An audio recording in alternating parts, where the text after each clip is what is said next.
शिवसेनेला पाठिंबा दिला तर दूरगामी परिणाम होतील असं मत माजी मुख्यमंत्री पृथ्वीराज चव्हाण यांनी व्यक्त केलंय।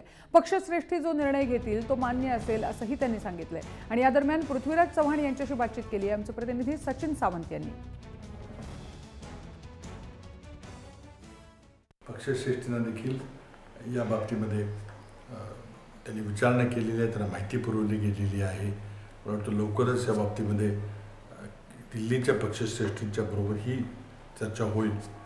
त्यानंतर मग अंतिम निर्णय घेतला जाईल। याबद्दल जाहीर वाच्यता करण्यासारखं आता काहीच नाही। कुठलाही निर्णय घेतला तर त्याचे उलटसुलट पडसाद पडणार आहेत।